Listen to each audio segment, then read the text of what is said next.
Hello guys, जैसा कि आप सभी जानते हैं हमारा steno for all YouTube channel है। यहाँ पे हमारी वेबसाइट www.stenoforall.com पर आप किसी भी गति पर डिक्टेशन सुन सकते हैं। सुनने के पश्चात आप उसको टाइप करके अपनी गलतियों का मूल्यांकन प्राप्त कर सकते हैं। अब एक एक शब्द को चेक करने में अपना समय खराब ना करें, बर्बाद ना करें। हमारी वेबसाइट पर किसी भी गति पर डिक्टेशन सुनिएगा और उसको टाइप करके अपनी गलतियाँ देखिएगा।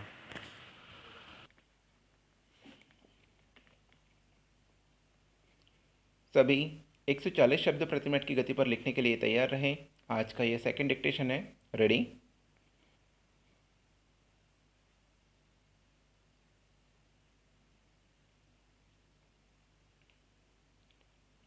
बड़े लोगों के खेल भी बड़े होते हैं और उनकी बातें भी। ऐसा मैं दबंगी लाल से मिलकर ही जान पाया। वह हमारे क्षेत्र के एक को विख्यात खिलाड़ी हैं। उनका असली नाम इतिहास के गर्त में दफन हो चुका है और अब वह पूरे इलाके में दबंगी लाल के नाम से ही पहचाने जाते हैं। दबंगी लाल से मिलकर मैं धन्य हो गया। वह खेलों के इतने शौकीन है कि जहां एक तरफ हमारे क्षेत्र की गिल्ली डंडा की टीम के आजीवन संरक्षक हैं, वहीं दूसरी ओर महिला वॉलीबॉल टीम को भी अपने कब्जे में लेने की खातिर नजरें गड़ाए हुए हैं। उनको इसका पूर्ण विश्वास है कि एक न एक दिन सफलता उनके चरणों में लौटती मिलेगी। उसी तरह जिस तरह जब उन्होंने स्थानीय स्टेडियम पर कृपा दृष्टि डाली तो उसका जीर्णोद्धार करके ही माने थे। इसी के चलते आज उस स्टेडियम के पड़ोस में उनके द्वारा संचालित निजी स्कूल के विद्यार्थियों को एक क्रीड़ागाह हासिल हो गया है। हमारे प्रथम मिलन में ही दबंगी लाल ने मुझे बताया कि अपने विद्यार्थी काल में जब वह हॉकी खेला करते थे, तब स्टिक का उपयोग दूसरे पक्ष की टंगड़ियां तोड़ने में करते थे और जब क्रिकेट के बैट को हाथ लगाया था तो मोहल्ले की खिड़कियों के इतने कांच तोड़े कि लोगों ने वहां पर दीवारें उठवा लीं। उनमें अंतर्राष्ट्रीय स्तर का प्लेयर होने की ताकत थी, मगर लोकल राजनीति ने उन्हें उठने नहीं दिया। फिर भी स्थानीय स्तर पर ही सही, वह रिकॉर्ड और कमाई के मोर्चे पर किसी भी खिलाड़ी से 19 नहीं बैठते। जब वेल्थ की चर्चा आ ही गई तो दबंगी लाल की बातों में कॉमनवेल्थ गेम से होते हुए ओलंपिक में अपने देश के प्रदर्शन पर आ जाना स्वाभाविक था। वह कहने लगे, हाय हम न हुए वहाँ, वरना दुनिया वालों को समझा आते कि असली खेल क्या होता है। हमसे बड़ा एथलीट कौन होगा। होल लाइफ भागदौड़ी में ही गुजारी है। हम अपने ज़माने के ऐसे फर्राटेदार धावक रहे कि कई राज्यों की पुलिस पार्टियां हमारे पीछे भागती रहीं और हमसे सोना नहीं छीन सकीं। मुझे पूछना पड़ा, वाकई आप इस लेवल के खिलाड़ी रहे हैं? दबंगी लाल अपनी हंसी के स्विमिंग पूल में गोता मारते हुए मुझे समझाने लगे, आज के तैराक तो हमारे सामने कल के छोकरे हैं।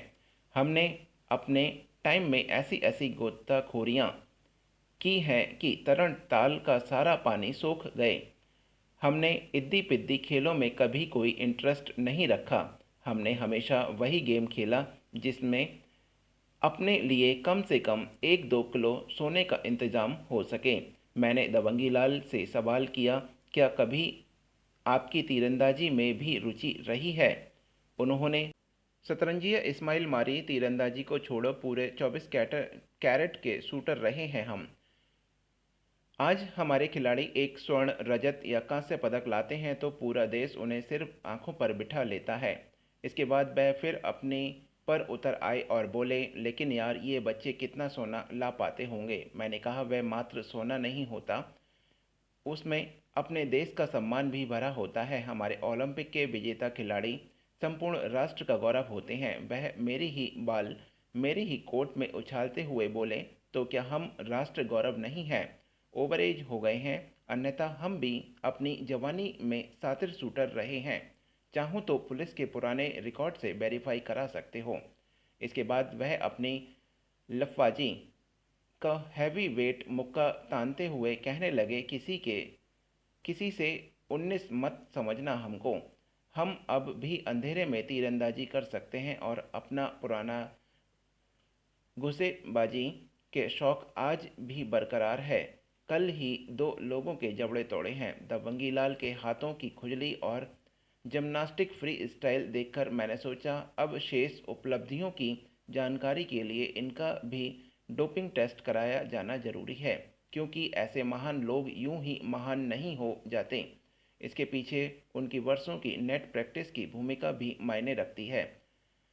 हमारे सौरमंडल से बाहर 4000 से अधिक ग्रह के अस्तित्व की पुष्टि हो चुकी है और 7600 संभावित ग्रह खोजे जा चुके हैं, लेकिन अभी तक बहुत कम बाहरी ग्रहों की प्रत्यक्ष छवि प्राप्त करने में सफलता मिल पाई है। मेजबान तारों पर इन ग्रहों के प्रभाव का अध्ययन करके ही इनकी उपस्थिति का पता चलता है। अब हवाई विश्वविद्यालय के एक शोधकर्ता ने एक नई अनोखी विधि से 35 प्रकाश वर्ष दूर स्थित एक बाहरी ग्रह की छवि प्राप्त की है। अब तक जितने भी बाहरी ग्रहों की तस्वीरें ली गई हैं उनमें यह ग्रह हमारे सबसे नज़दीक है।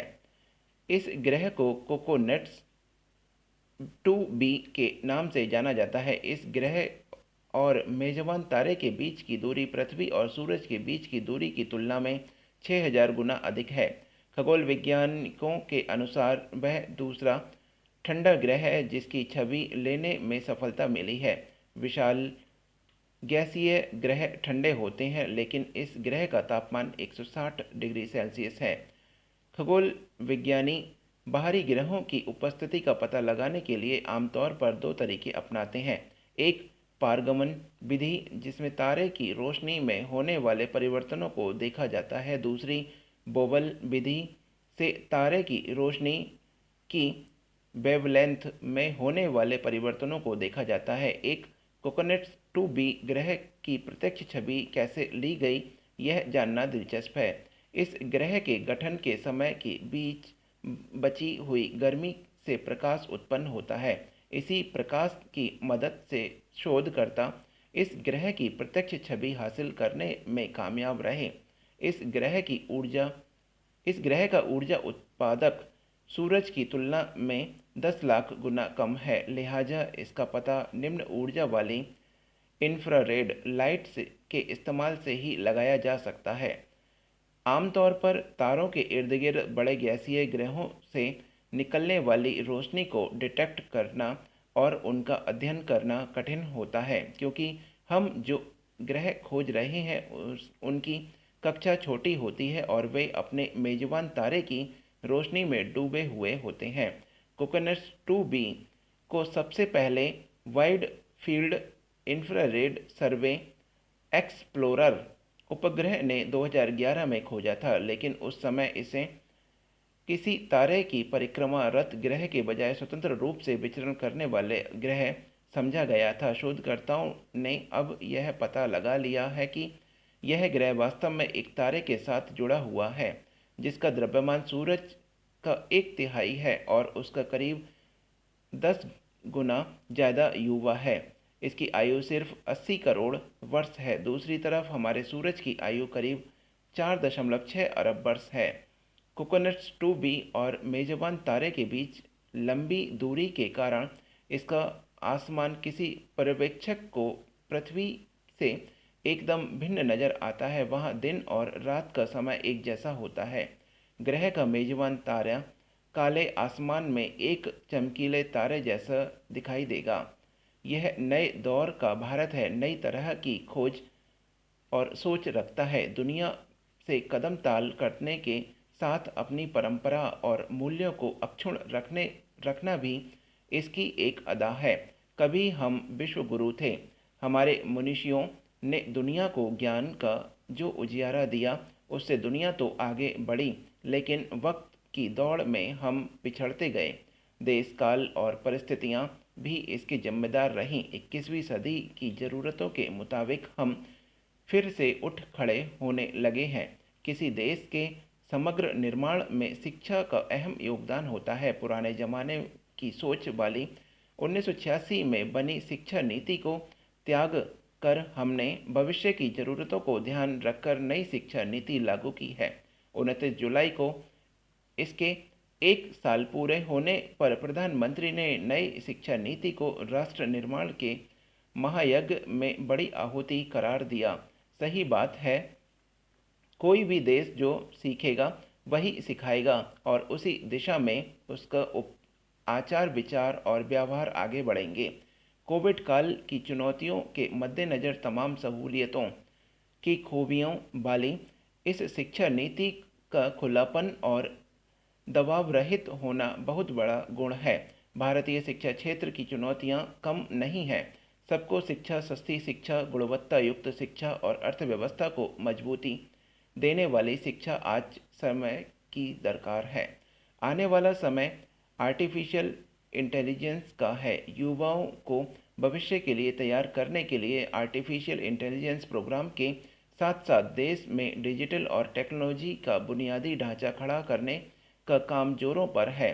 देश की अर्थव्यवस्था को एआई आधारित बनाने के लिए शिक्षा के क्षेत्र में ये कदम क्रांतिकारी साबित हो सकते हैं, लेकिन बड़ा सवाल यह है कि जिस देश में आज भी इंटरनेट स्पीड और स्मार्टफोन की उपलब्धता के साथ शिक्षा से जुड़े तमाम समाधान अविकसित राष्ट्र स्तर पर हों, वह शिक्षा क्षेत्र में उठाए गए ये कदम वैश्विक जगत से कदम ताल में कितने उपयोगी साबित होंगे।